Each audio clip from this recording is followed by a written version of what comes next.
রোশনা আদনান শায়ান আপনি লিখেছেন, আমার এক ভাইয়ের সাথে আমি কসম করেছিলাম তাদের বাড়ি আর যাব না। প্রায় ৩ বছর পর তারা এসে অনেক জোরাজুরি করার পর আমি যেতে বাধ্য হই। কসম ভঙ্গ হয়, আমার কোনো ক্ষতি হবে কিনা, এখন কি করণীয়?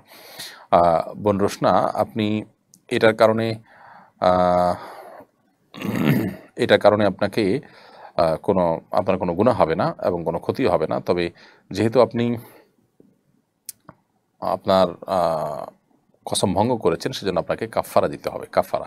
আর কসমের কাফফারা হলো আপনি 10জন মিসকিনকে খাদ্য দিবেন, অথবা আপনি 3টি রোজা রাখবেন।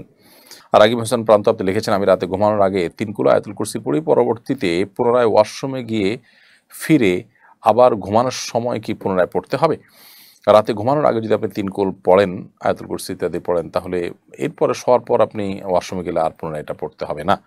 মোহাম্মদ সাইফুল্লাহ আপনি লিখেছেন, বাথরুমে থাকা অবস্থায় কোনো বিষয় নিয়ে চিন্তাভাবনা করা কি অপছন্দনীয়?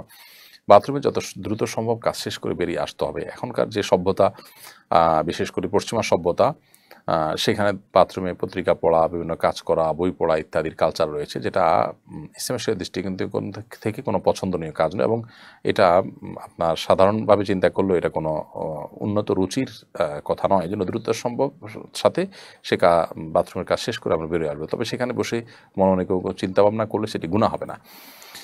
চিন্তাভাবনার জন্য যেন এটাকে আলাদা ফিক্স করে নেওয়া না হয়, প্ল্যান মাফিক যেন না হয়। এমনি তালহা ইসলাম আপনি লিখেছেন, কীভাবে পরিবারের মানুষদের ভালোবাসা অর্জন করব? নবী করিম সাল্লাল্লাহু আলাইহি ওয়াসাল্লামকে জিজ্ঞাসা করা হয়েছে মানুষের ভালোবাসা কীভাবে অর্জন করতে হবে। তিনি নবী সাল্লাল্লাহু আলাইহি ওয়াসাল্লাম বলেছেন যে, মানুষের কাছে যা আছে সেটার প্রতি লালায়িত না থাকলে মানুষের ভালোবাসা অর্জন করা সম্ভব। নয়ন হোসেন আপনি লিখেছেন, আমি কিছুদিন যাবৎ মৃত্যু নিয়ে ভয় পাই, মনের মধ্যে কুচিন্তা আসে, এ নিয়ে আমি খুব সমস্যায় আছি, মুক্তির উপায় কী?